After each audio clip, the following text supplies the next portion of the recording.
What's up, everybody? Michael Silva here. You're watching the Stock Market Brief Show. The dollar has been on a monster run, and that's been putting pressure on the S&P 500. So the question here is, if the dollar starts backing off, what are some potential opportunities? We're going to talk about that in today's Stock Market Brief Show, amongst other things as well. We're going to start here looking at the dashboard. How did the index products perform today? The only thing in the green was the Dow Jones, which was relatively flat, and everything across the board was rather flat. I know small caps got hit a little bit harder, and mid caps stocks as well. Now, utilities led the way as far as the 11 sectors that make up the S&P 500. Technology was towards the bottom. Then we had real estate, healthcare. We had consumer staples, consumer discretionary up there in the green as well. If we take a look at heat map, you can see why technology didn't do too good.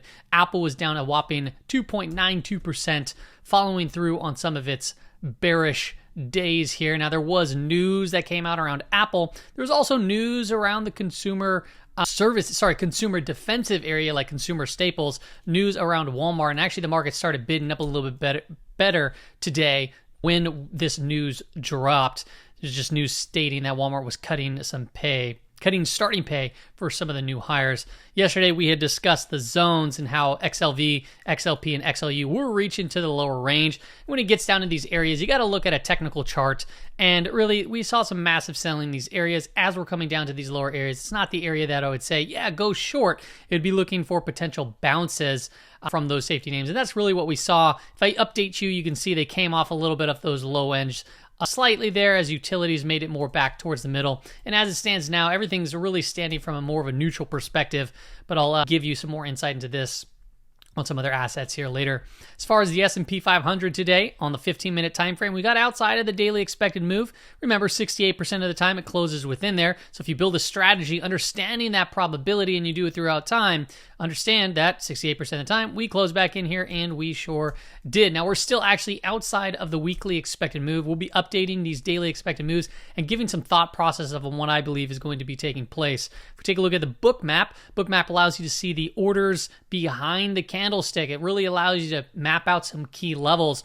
And you can see down here that 44.15 level that we talked about yesterday is still there, and the longer it stays there, it can potentially act as a magnet. We have over 500 contracts in there at around 44.20, so just be aware of that level. If price were to come down, could potentially act as a level of support. Remember, supply looks for the liquidity, it looks where orders are, and as soon as it absorbs it, there we can potentially start finding some bids. Maybe we sink a little bit lower, but perhaps we bounce from around those areas.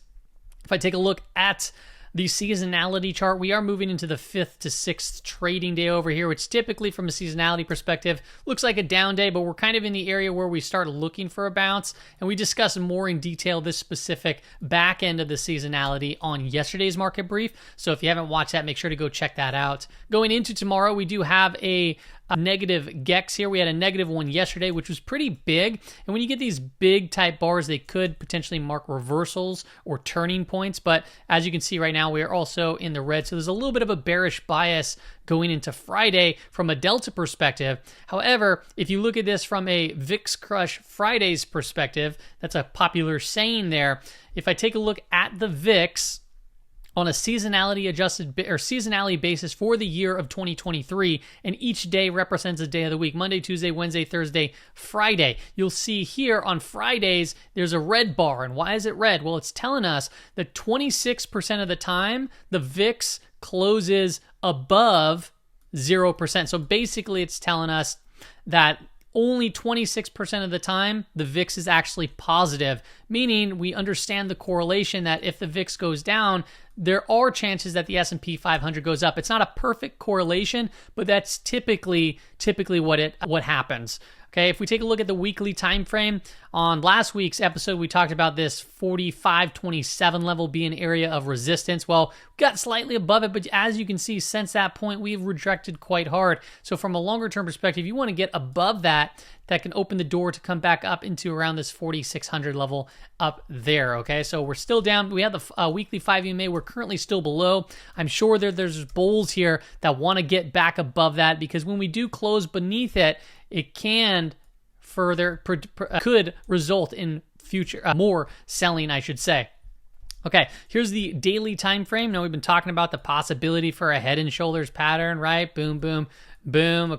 Pretty advanced looking type advanced head and shoulders, and we're still below that quarter to date anchored VWAP. So from a bullish perspective, you'd want to be back above that line. We did open towards the low end.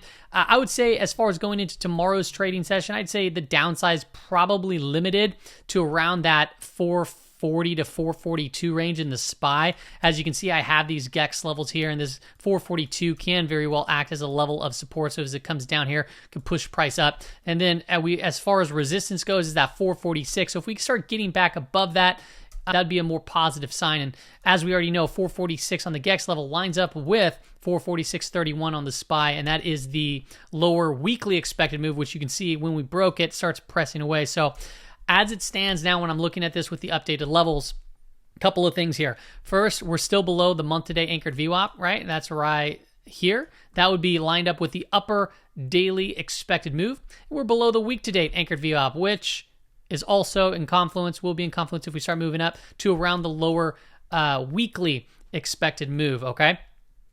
Also to note, we're down below a 5-day moving average, and that is starting to decline. It's starting to point down.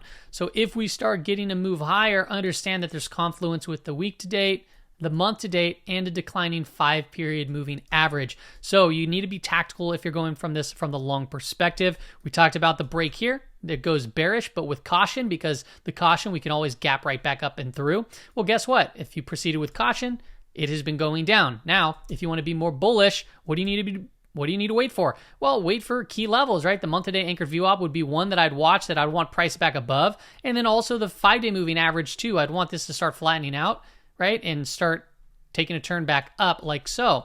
If I take a look at this from just a price action perspective, I mean, it doesn't look great. It looks like it could be a flag. The same thing looked like for the Qs. So if we do start breaking down, start looking at that 442 to that 439.85, which is also kind of in confluence with those GEX levels right here, the gamma exposure levels that we mapped out on the daily time frame.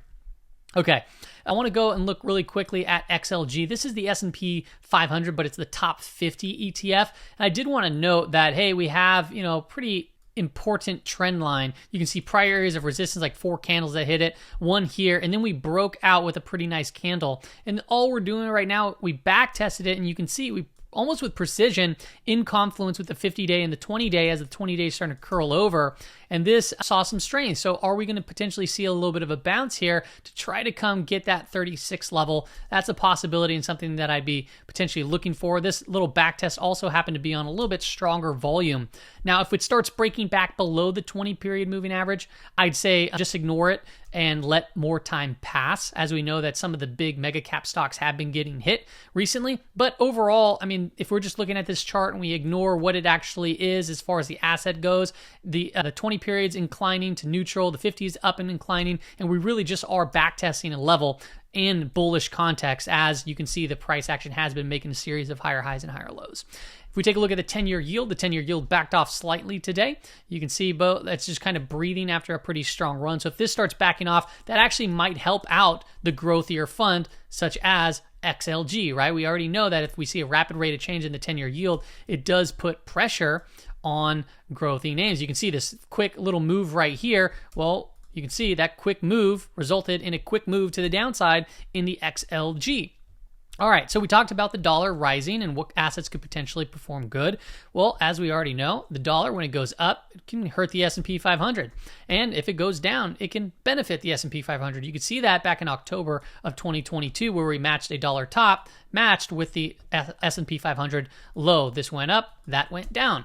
But there are other assets that can benefit, so we'll talk about that. If I take a look at the daily zones right now, where the dollar is, this is one of the that is starting to turn red. So it's within the top 20% of its daily range over here. So if, the upside, it's getting limited, meaning that it might need to take a little bit of a breather here in the very near future. And if that happens, well, we might see the S&P 500 come back up to the mid, maybe past the mid, and various other assets. Now, also to note, from a seasonality perspective, which we talked about in prior episodes, the dollar, or UUP, for the last 10 years, right? This is looking at 10 years, and each one of these represent a month, right? January, February, and we're in September right here. I mean, the chances of it ending in the green in the month of September is rather high. It's 82% of the time. So be aware that, hey, even if the dollar pulls back, the likelihood based off of past data, right, seasonality, it still says that, hey, we typically have a pretty strong month for the dollar, and that could still very well come, right, from the back end. So if you haven't watched that video that I posted yesterday, make sure to watch that because we talk about potential catalysts. Now, another thing that I want to point out is silver, right? So if we're talking about assets that potentially perform well, if the dollar were to start dropping, I want to take a look at silver and gold because we know about those correlations, and I want to visualize those correlations now. So silver has a little bit more beta, meaning it's a little bit more volatile than gold. And if I have a correlation, like a 15-day correlation, 30-day correlation, 90-day, what you'll notice here, it spends the majority of its time under that line. That means that it's a negative correlation, right? So you can see here from a longer term perspective, a 90-day correlation, looking back here for the last 6 months or whatever this is, let me say 1, 2, 3, 4, 5, 6, 7, 8, 9, 10. So 10 months, 10 to 11 months, it's been negative correlation for 90 days. You look at 120, it's been negative. 180 days, it's been negative. So that basically means that the dollar has been heading higher. Typically, silver is going to be heading lower. And if the dollar starts moving down, you typically get silver to rise, similar to obviously gold. And there are correlation breaks on the shorter time frame. So you can see here in 15-day correlation, 30-day, it started to move up to a positive, but it's still, there's no correlation. And now we're just moving to a slight negative correlation there for silver. Okay, if you want a little bit more beta than silver, you can look at miners, right? So we already know that GDX, if we were to map out a chart of silver and GDX and we put them over each other, so this is a candlestick chart, the black candles, that's GDX, so miners, and silver is the green and red candles. And what you'll notice here is they literally move, in direct unison, right? So if you're looking for something that potentially is a little bit more volatile, and we do get a bounce in silver, or silver starts moving up, miners very well may follow. But we can also, and I can show you here more importantly too, on the correlation between GDX and the miners, you can see it's also pretty negative state there. There's no correlation as of right now, but on the 30-day correlation, it's pretty negative. On the 90-day correlation, it's in negative status, 120 and 182 as well. So obviously if the dollar drops, there's a potential more highly likelihood that you'll see miners rise. Maybe not a day-to-day, but on these longer terms for a potential swing trade setup. That's the GDX. You can see XME is actually mining, but it's also metals. So this one's a little bit different, gives you a little bit different exposure. And this one also, kind of broke out of this flag and looks like it had a little hammer candle like it's back testing. So this could be potentially one to look at if you want a little bit different exposure than just the GDX or gold miners.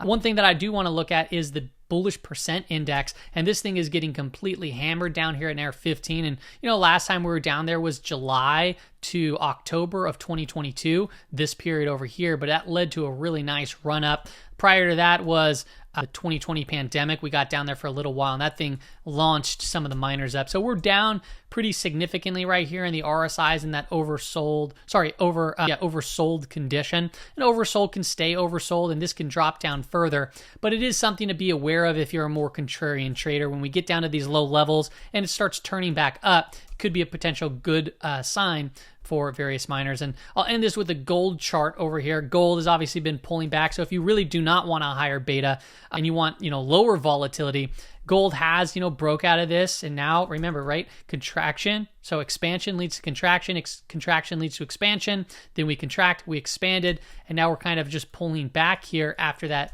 recent breakout. So if dollar does want to start breaking down, for the short term, we might see a pop. But once again, just realize that there is a highly likelihood based off the last 10 years, September is typically a strong month. So whether that might be this month that we can see a potential, little tiny trade here in gold, or going into the following month, that could be a potential opportunity there as you can see the seasonality drops off a little bit. That's all I got for you on today's episode, everybody. Hope it gave you some insights into the markets. See you later.